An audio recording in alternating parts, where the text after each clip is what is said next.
Good morning, Brownsville. Good afternoon, good evening, depending on when you are watching this feed. If this is your first time here, welcome. My name is Frankie Olivo. Our program focuses on the very important issues that are affecting our local community.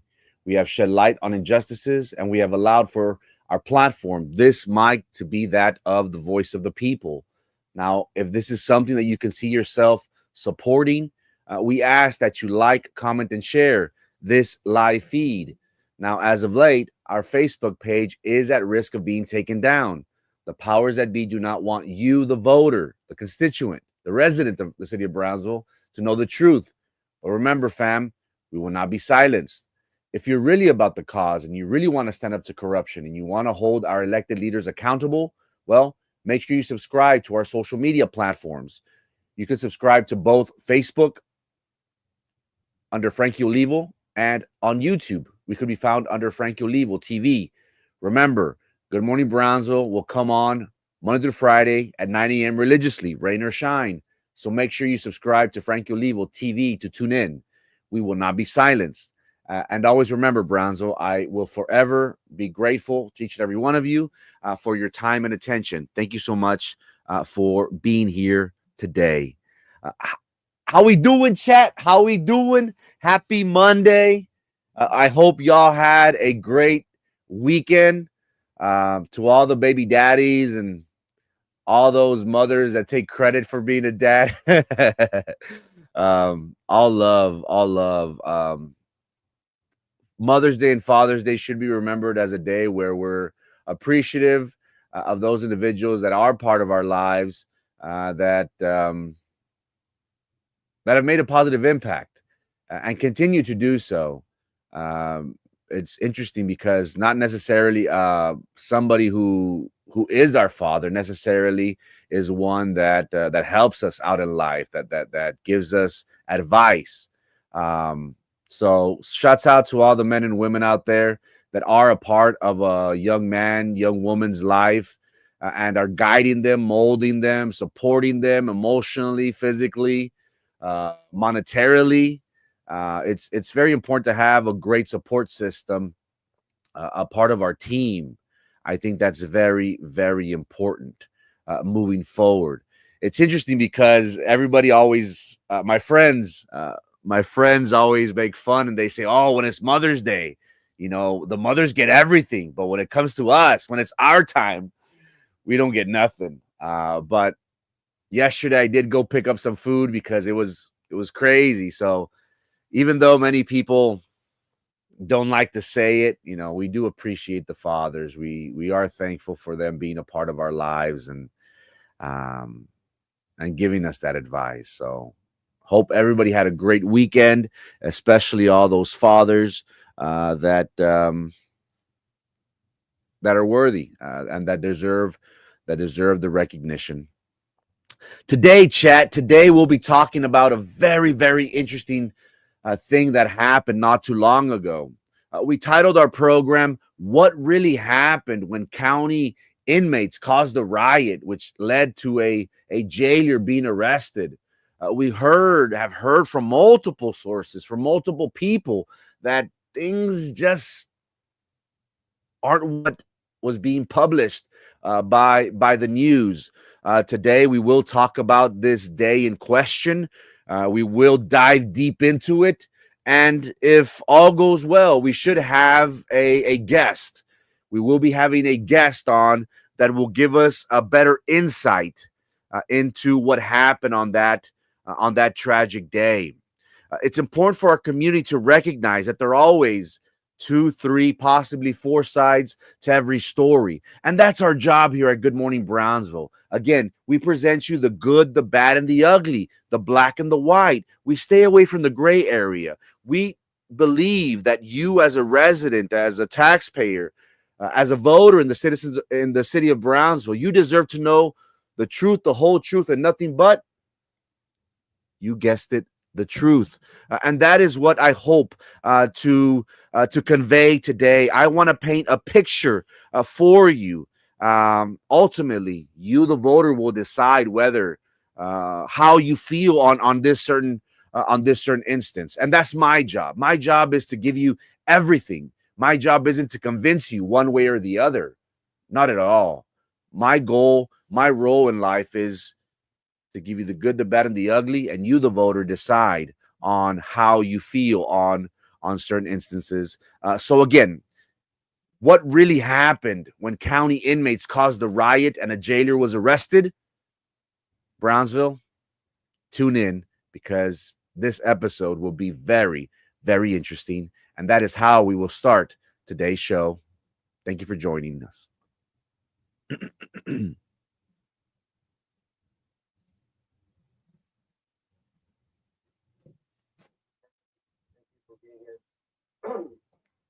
On May 28th, at a small fire slash riot at a downtown detention facility, which called as the old county jail. A small arson fire there. During the course of the investigation, we learned that 8 inmates had started a fire.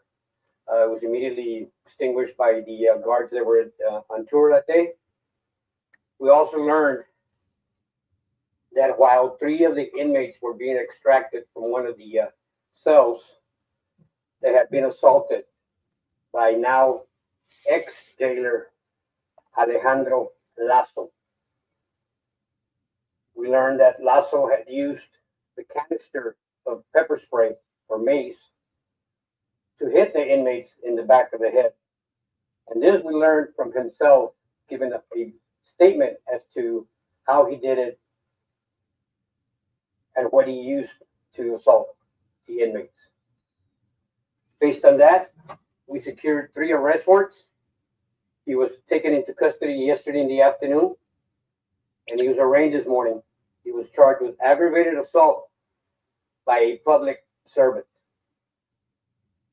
He was given a total of $90,000 bond, and he was being held here at the Carrizales County Jail.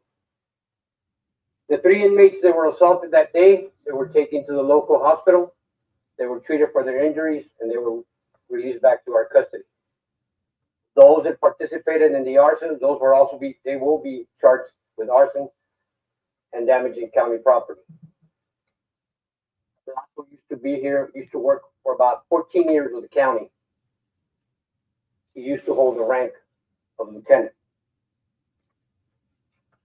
One of the things that I want to make absolutely clear, that while anyone is incarcerated in our facility, their rights will not be violated.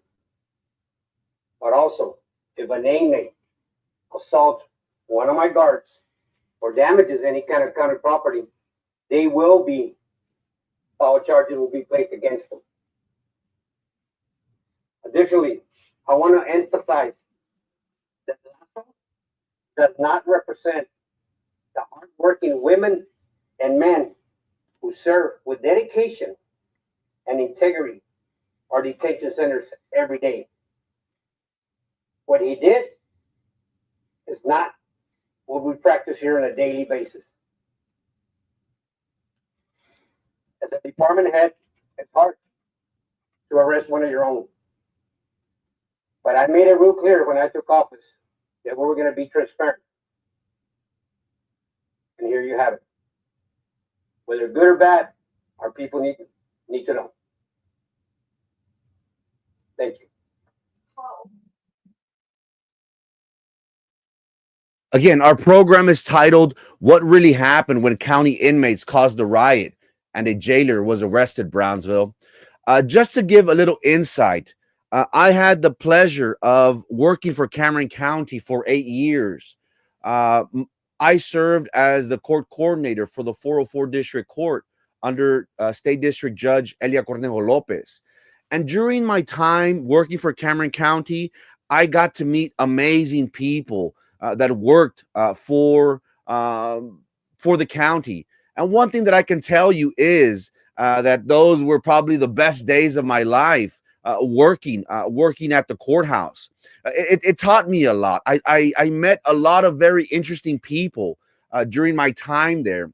And one thing that I can tell you, ladies and gentlemen, is that many individuals throughout all aspects of the courthouse. One second.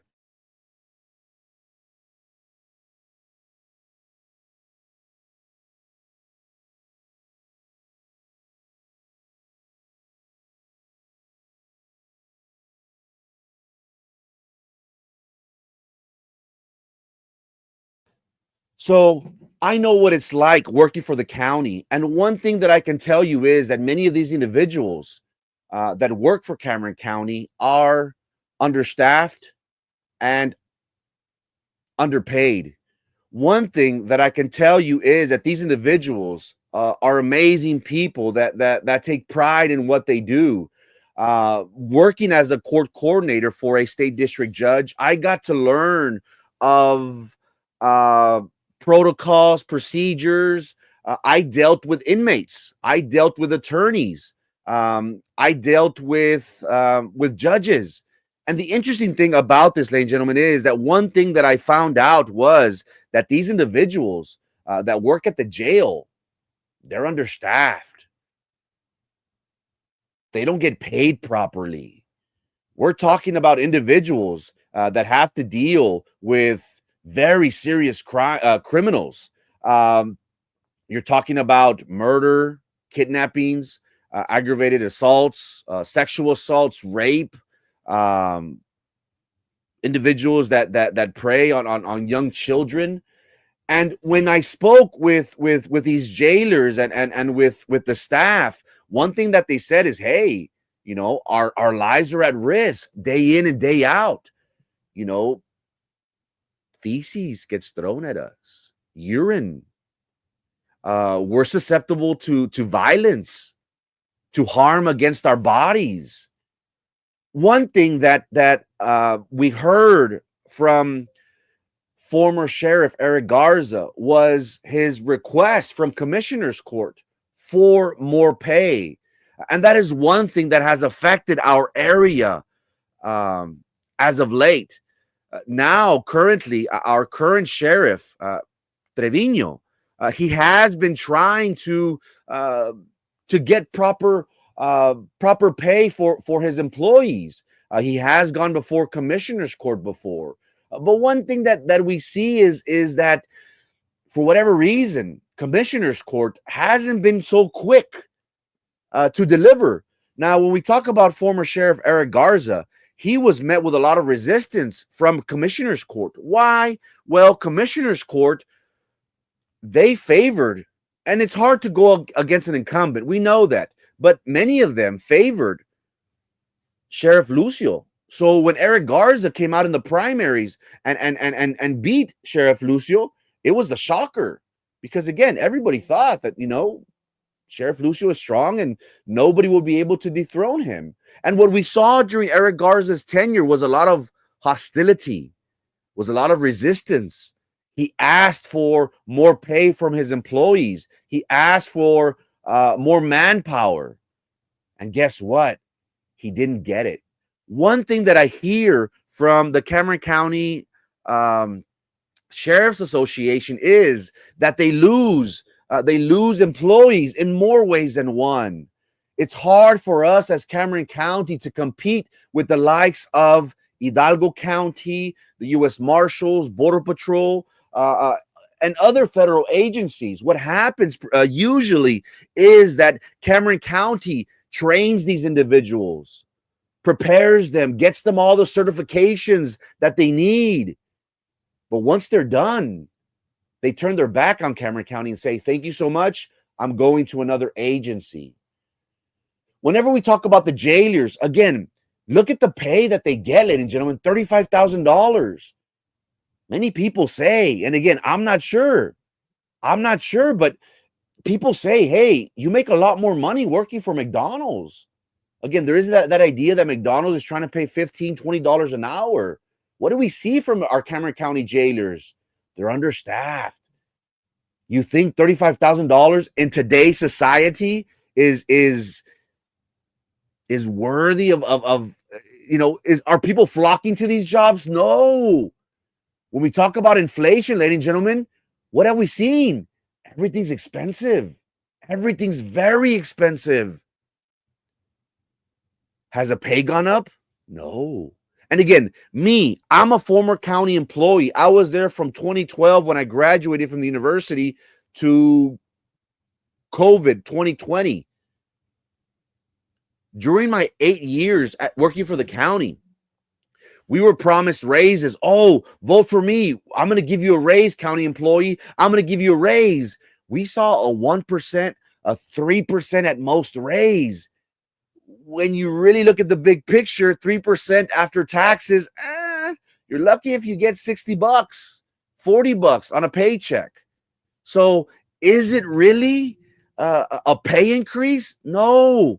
What frustrates me, and what frustrated me when I was a county employee, and what frustrates me now today, looking from the outside in, is that we have individuals on the county commissioner's court that, we'll give you a raise, but, you know, we'll see what we can do.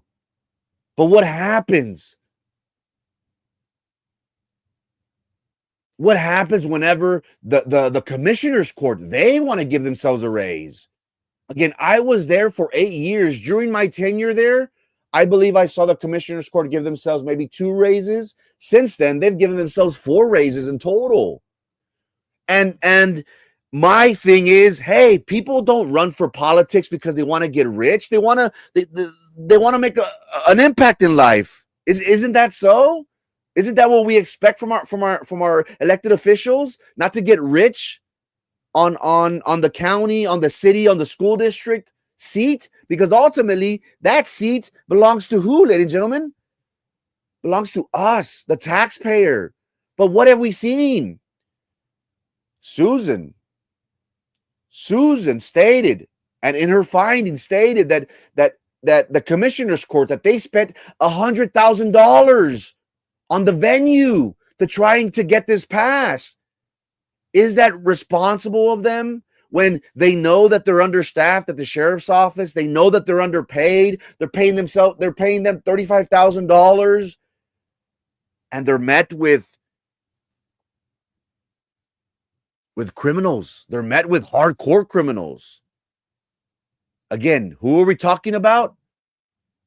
We're talking about Texas Syndicate.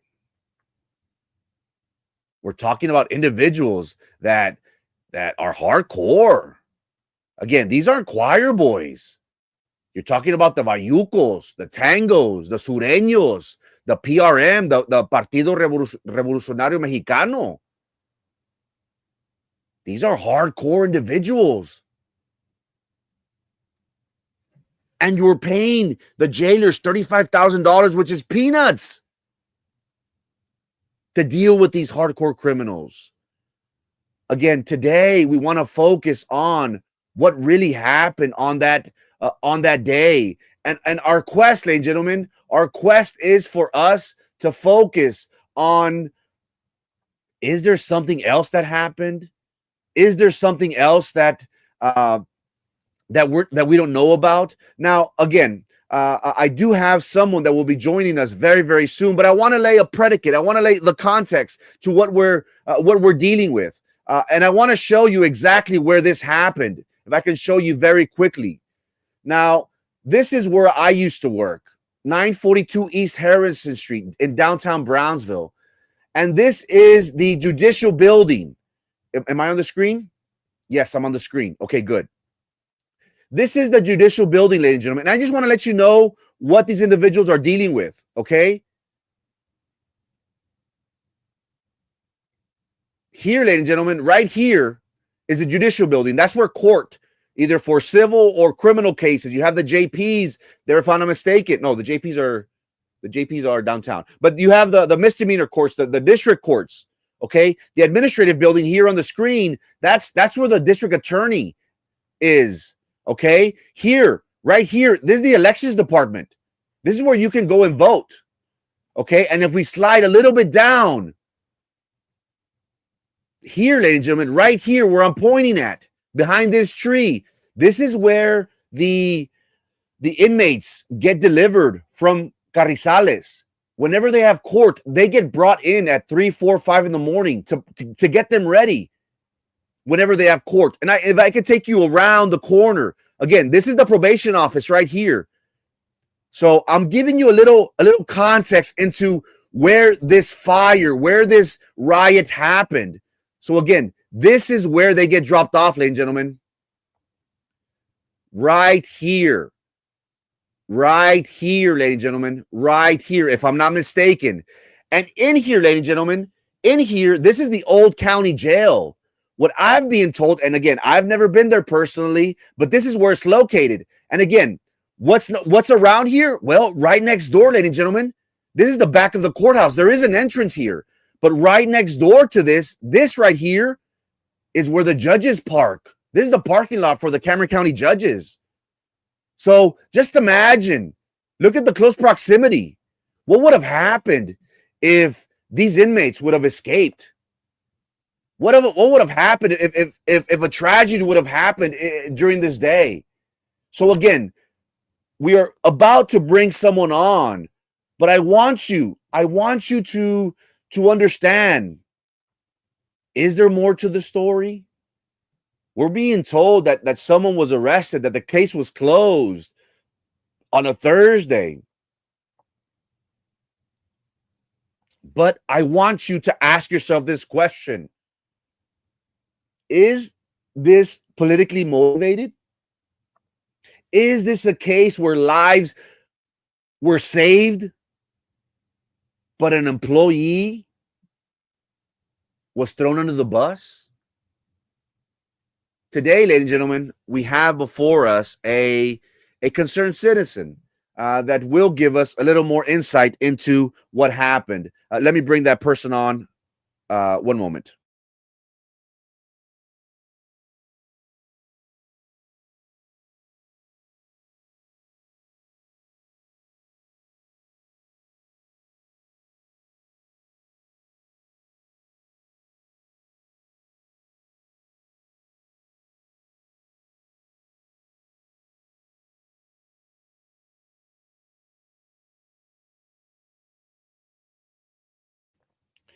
Okay, ladies and gentlemen, I have on the line an individual, a concerned citizen, so to speak, that will be giving us a little bit more insight into what happened on that that tragic day.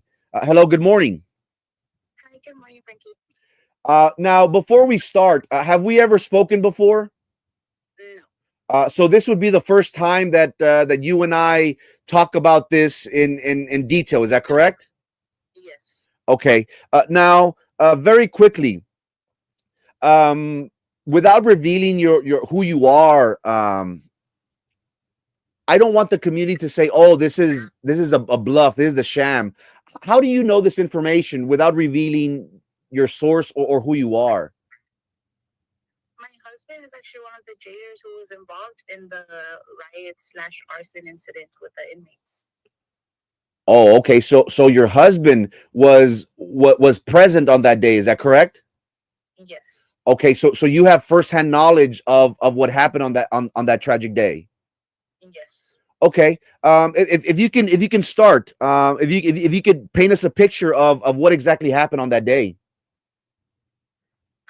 For starters, the way the sheriff stated in his press conference, this was not a minor fire, and I believe, there was a lot of crucial information that happened that day that was left out of the press conference, and it damaged the image of these jailers badly.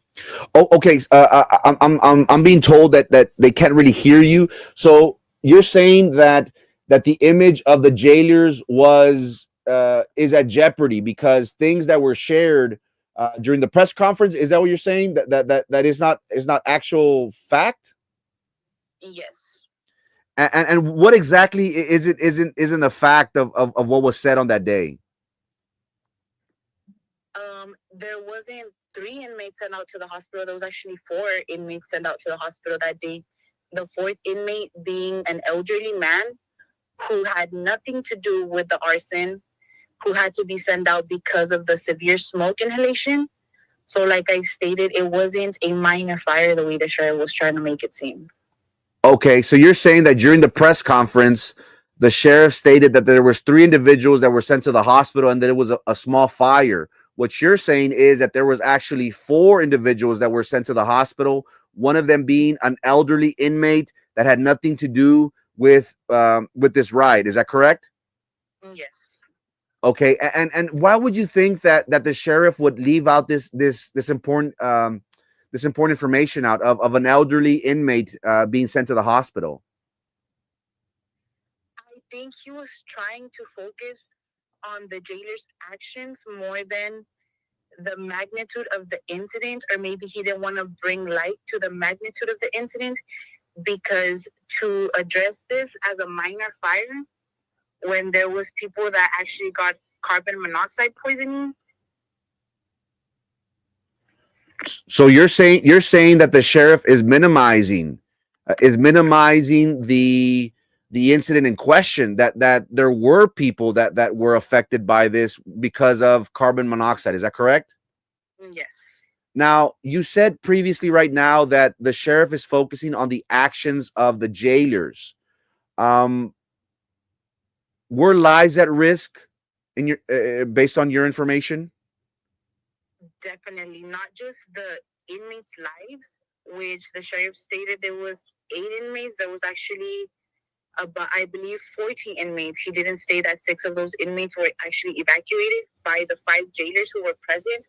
So we're talking about 5 jailers. As you stated, they're very understaffed. So we're talking about 5 jailers had to evacuate the 14 inmates who had the door jammed. The door was closed up. The cell door was closed up with blankets and clothing to keep the jailers from going inside. So, There was not just the lives of the inmates were at stake, but the lives of the jailers. And I think more importantly, the lives of hundreds of civilians that go into the courts that are directly connected to the jail. so you're saying that the media was told that there were 8 inmates. You're saying that in fact it was more than that. It was 14 inmates that were part of this riot, and you stated that 5 jailers helped either extract or move the 6 other inmates. Is that correct? Yes, those 6 inmates that weren't refusing to step out, the other 8 were refusing to step out. Okay, so if we could paint a picture for the community, you're saying that this happened inside the jail cell. Yes, Oh. so the jailers come in at, like, when the smoke is on fire or everything. The cell door is jammed closed with the inmates' clothing, the blankets. The inmates are stating, "Hey, homeboys, we're not gonna get out. We're not gonna get out. We're not gonna get out." When you say that, so 8 inmates, they were putting up a struggle. They were being told, instructed to come out with your hands up, so to speak. You know, there is a fire. They prevented the jailers. They prevented the jailers from entering because they either they try to lock the door with clothes, with things. Is that correct? Yes. And you said something very interesting. You stated that they said, "Do not let us out, homeboy," or what did you say?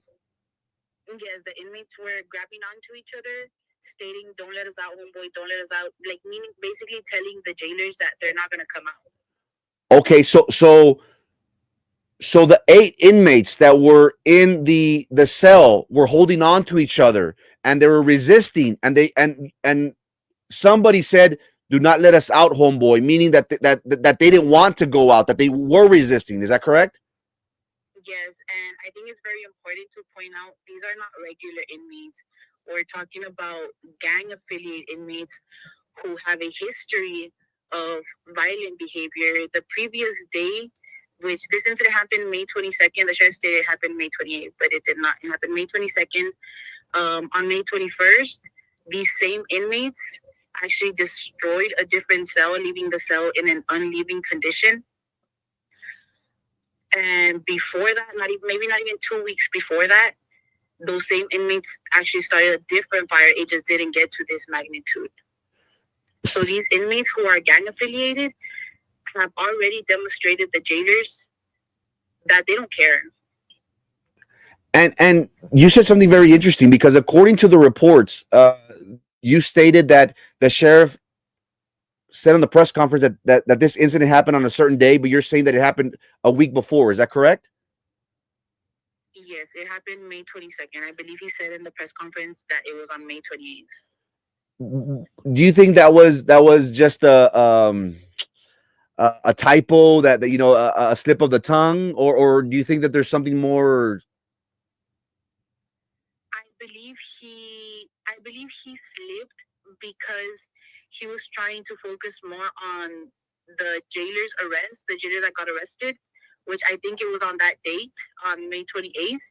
He was trying to focus more on that than on the issue overall. Now you said that this isn't the first incident that these same inmates had with the jail. Is that correct?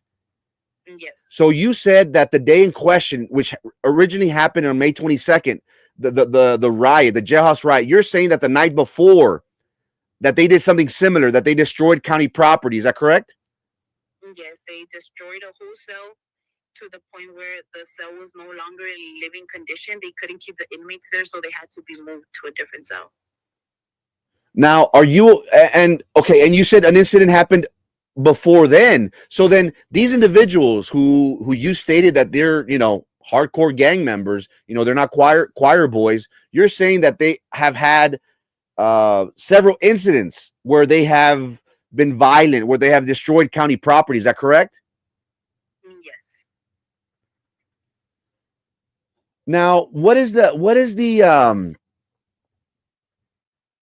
if you know what is the environment like at the jail?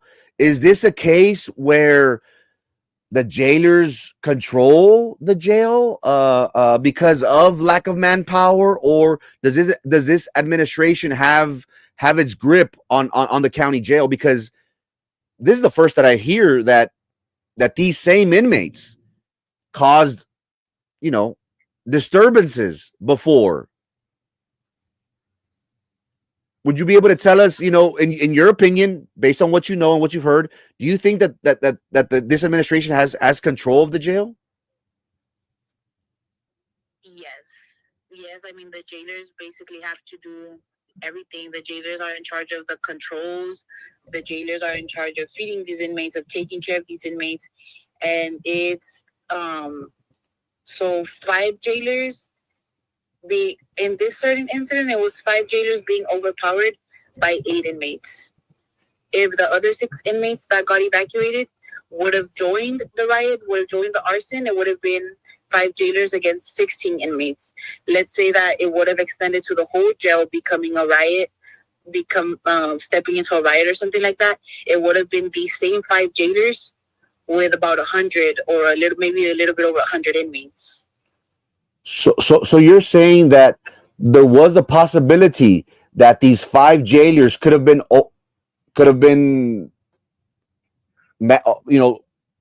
taken over because of they had more manpower. Is that what you're saying?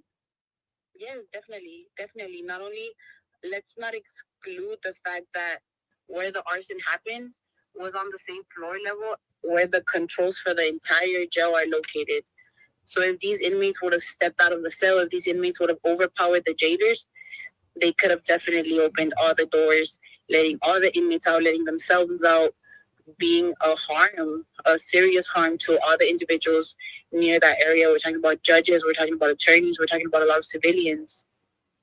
So you're saying that there was like let's say like a control room, an area that possibly could open doors, possibly had keys, possibly had, I don't know, ammunition, had tactical gear, maybe. So you're saying that there was a possibility that these individuals that they could have taken control of the jail and possibly gotten out. Is that what you're saying?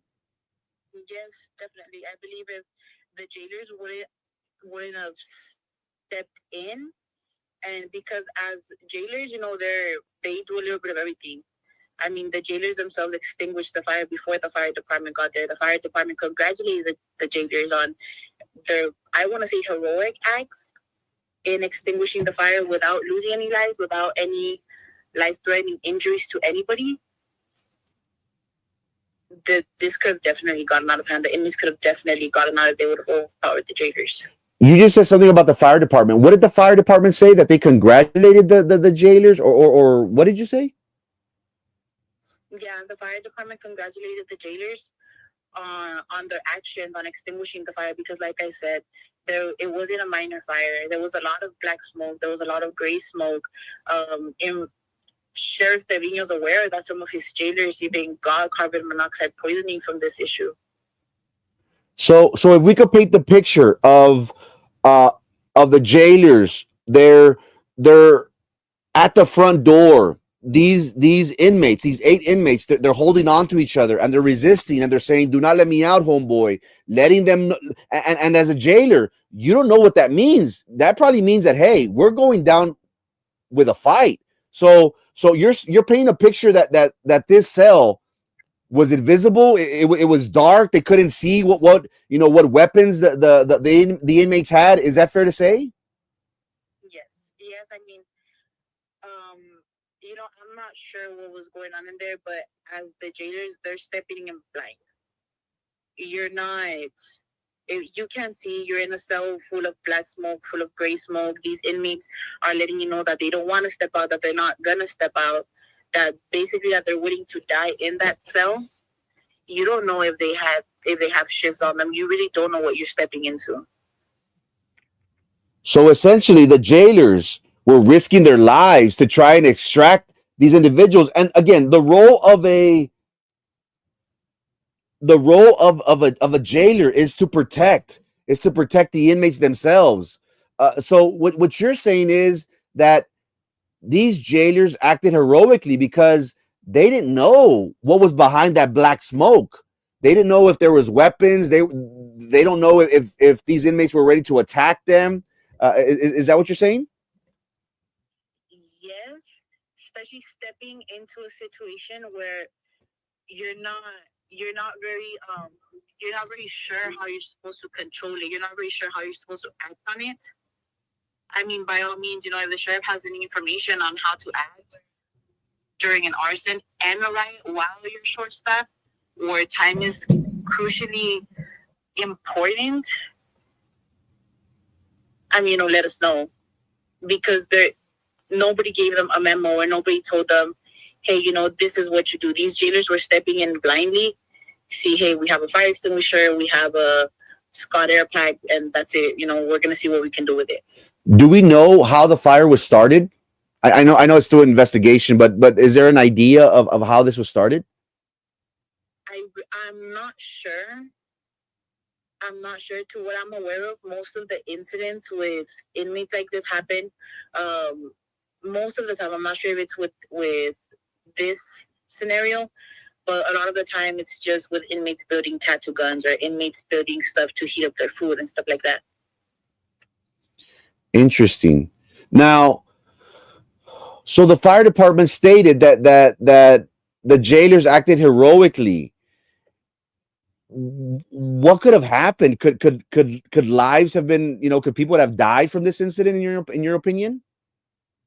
I definitely think they could have. I mean, like I said, the fire was in the same floor where the controls are located. They have a direct connection to the courts. That could have been hundreds of life-threatening injuries to civilians, to inmates, to the jailers. Now, do the jailers, do they have proper equipment for these types of incidents? Were they ready to combat this resistance from the inmates? Would you know?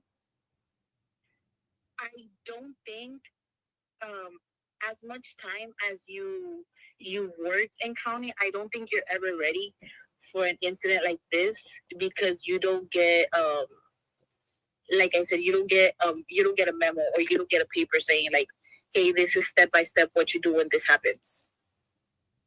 So did they have equipment? Sure, they had the oxygen masks and they have the fire extinguishers, but that's about it. I mean, we're not talking about they don't have vests in case the inmates go in and try to shank them or anything of that matter, Right. I mean, as a jailer, all you carry with you is a can of pepper spray. That's it. Now, in your opinion, and answer this if you'd like or not, do you think that this arrest of this jailer was politically motivated or not? Yes, I do. Only because, like I said, if it was the sheriff's intention to really keep the community aware of everything that's going on with the county, or like he said, if his goal um for everything that he's doing right now, if his goal was really transparency, he would have put all these facts out there. Not just that, but after Lasso's arrest, the sheriff and his investigators did reach out to the jailers involved again, basically making threats that there could be more possible arrests due to the use of forces. But in a situation where you have a fire, your life is in danger, the life of hundreds of people are in danger, because if it would have been maybe one of the other jails that's not connected to the courts, it's just the life of the inmates and the jailers in danger. But here you have lives of judges, lives of attorneys, lives of the sheriffs that go and patrol the courts. You have lives of hundreds of civilians in danger. And he didn't put all of that out there. After that jailer's arrest, the sheriff did come back with his investigators making alleged threats that there could be more arrests towards the jailers because of the use of force. But how do you expect them to react in a situation like this, where the inmates are refusing to step out of the cell? The sheriff definitely did not balance the magnitude of what happened. So you're saying that based on the press conference, and correct me if I'm wrong, ma'am, based on the press conference, it seemed as if the case was closed. But you're saying that a day after or sometime after that, Sheriff Trevino with his investigators were making threats and saying, "Hey, we're still going to look into this." Is that what you're saying? Yes, he was treating the jailers that were, in my opinion, that were supposed to be seen by the community as someone who acted heroically. For, like you said, the pay's not that great. So for somebody with that pay to go through everything that they went through that day and then still get addressed as if they were criminals. I totally understand, and that is true. These individuals, they don't get paid a high salary. They are risking their lives, uh, and again, you painted a picture that these jailers, they didn't know what was on the other side of, or what was inside that cell, because of carbon monoxide, because of black smoke. So they didn't know. Someone is making a comment here and saying, "So true. Inmates have better rights." Exactly. What do you expect jailers to do? So essentially what is happening is that the community is being told that this jailer was arrested because of excessive force. But what the public is not being told is what really happened. Is that something that you agree with, ma'am? Yes, not just that, but you're showing these same inmates and all the other gang members. Like you said, these jailers deal with Texas syndicates, they deal with Bayucos, they deal with Sureños, they deal with all these dangerous inmates.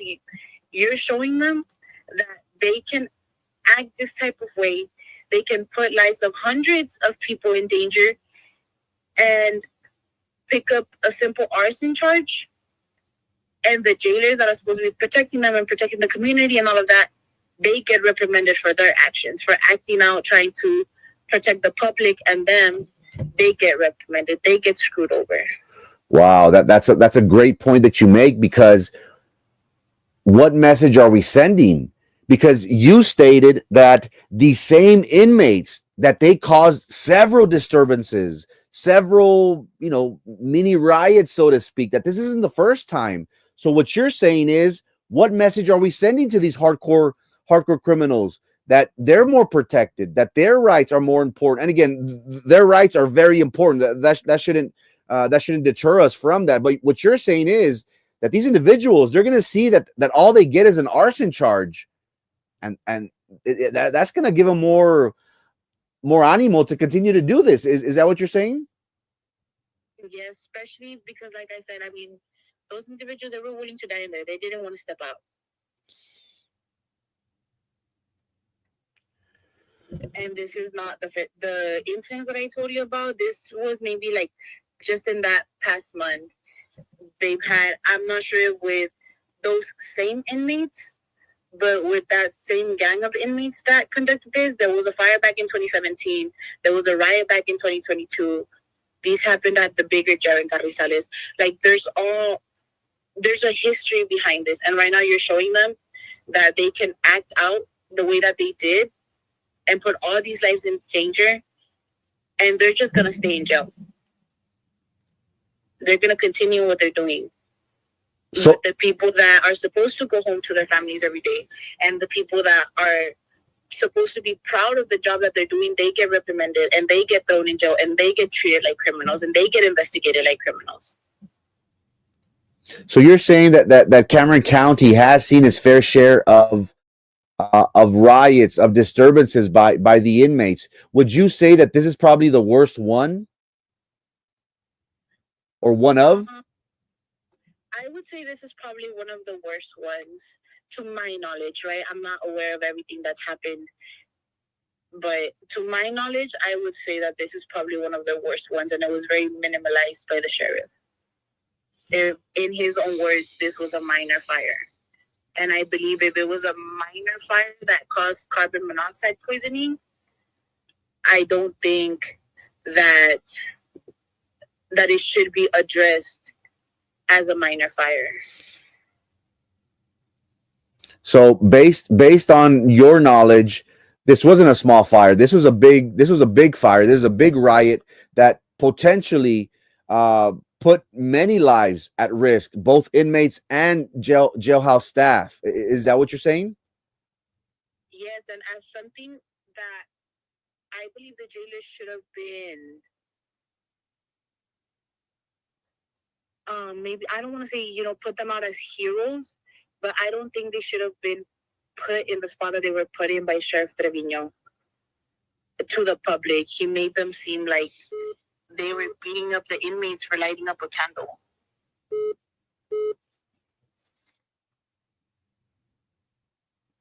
Why do you think that the sheriff is doing this? Is he trying to save face?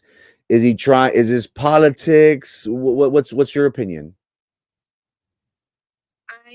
I want to say this is truly politics. I don't think he's very interested in being transparent with the community, as he states, because his press conference had nothing to do with transparency.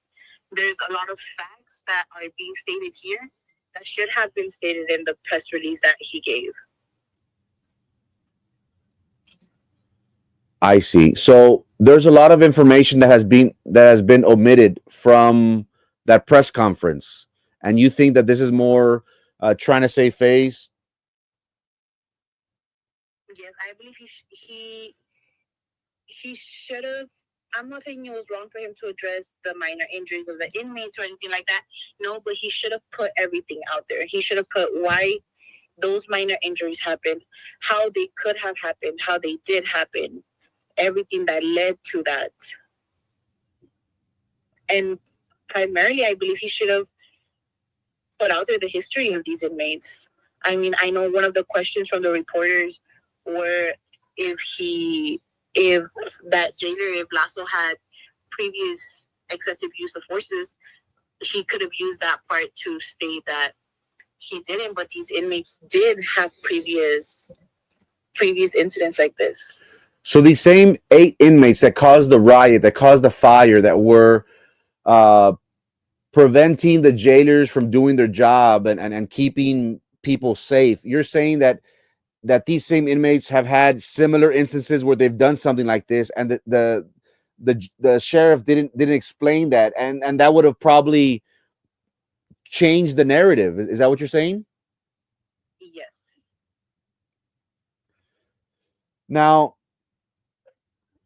what's your message to the community? What do you want to stress from this? There's 2 sides to every story. Basically, there's 2 sides to every story, and there was a lot of this story that got left out.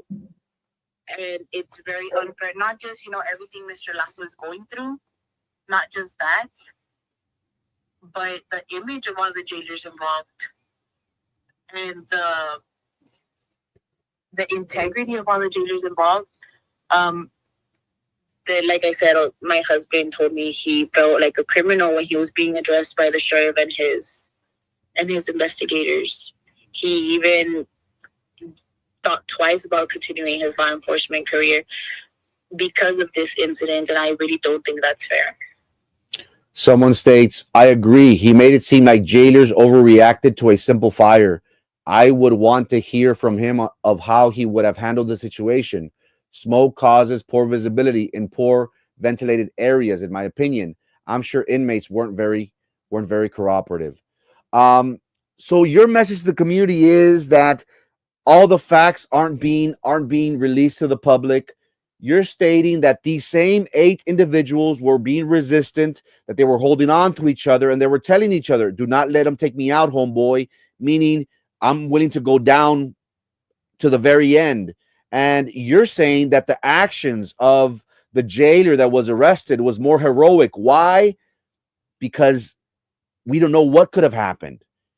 We don't know if these individuals could have gone could have gone to the control room and possibly escaped, where judges, where kids, where families. Again, right next door is it judicial building where people have criminal and civil cases. Is that what you're saying? Are you saying that these jailers acted heroically, but are being presented to the public as criminals? Is that what you're saying?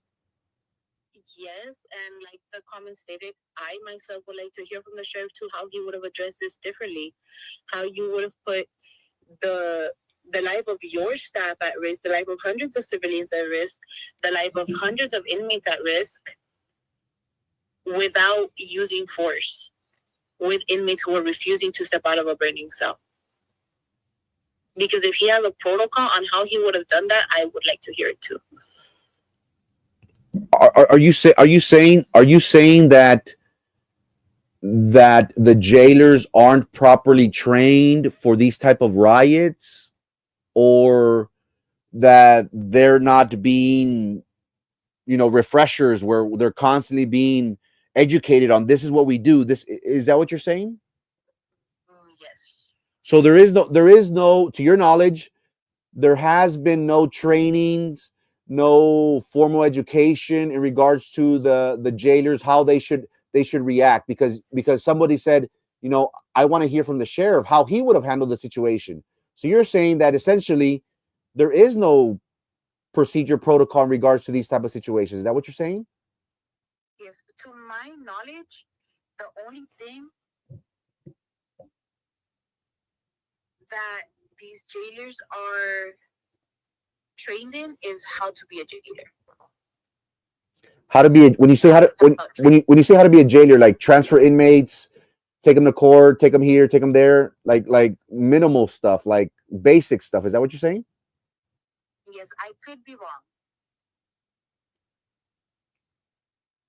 Interesting. But like I said, in a situation like this, I feel like there's no way you could properly be trained on how to handle inmates refusing to step out of a burning cell while demonstrating riotous behavior. Like, I mean, maybe he does have a protocol, maybe he doesn't, but I think there's nothing that could really get you ready for something like that. Right. Well, once again, I appreciate you. Thank you so much for reaching out. I think it's very important for the community to hear, 2-3 sides to this story. Any last words, ma'am, for the community, but before we let you go? No, that would be it. Just, there's 2 sides to every story, and a lot was left out. I see. Well, thank you so much for your time, ma'am. And again, if there's anything else that we can help with, make sure you reach out the way y'all have reached out to me. Okay. Okay. Thank you. Thank you so much for your time. Wow. There you have it, ladies and gentlemen. Again, there's always 2-3 sides to the story. These jailers, they're understaffed, they're underpaid. I know them. I don't know them personally, but I know their struggle. Again, they deal with hardcore criminals. They don't deal with choir people. They deal with murderers, people that are affiliated with gangs, hardcore gangs, with even on the other side of the pond. We're talking about Bayuco, Sureños, Tango Blast, the Partido Revolucionario Mexicano, La M. You're talking about serious hardcore individuals that if they get charged with murder, they don't care. They have no respect for these individuals, but yet they're getting paid $35,000. Inflation is through the roof. Is it really worth it to deal with these things for their lives to be at risk? These individuals have to deal with people who have mental issues, 95ers, that they throw feces, urine at them. Again, our job isn't to attack people. By no means. Our job is to bring you, the community, the information. What you decide to do with it, that's up to you. But my role in life is to give you the good, the bad, and the ugly. What really happened when county inmates caused a riot and a jailer was arrested in Brownsville? Well, now you heard the rest of the story. Ladies and gentlemen, thank you so much for your time and your attention. I'm very thankful to each and every one of you for giving me the opportunity to present the message. Every day we'll come on before you, Monday through Friday at 9 a.m. Make sure you subscribe to YouTube under Frankie Olivo TV. We try our best to keep you in tune with what is going on. Don't you want to know what happens behind closed doors? Don't you want to know about these backroom deals? Don't you want to know what really happened when county inmates caused the riot and a jailer was arrested? We hope you do, because you're a taxpayer and you have skin in this game and you deserve to know. Ladies and gentlemen, my name is Frankie Olivo and this is Good Morning Brownsville.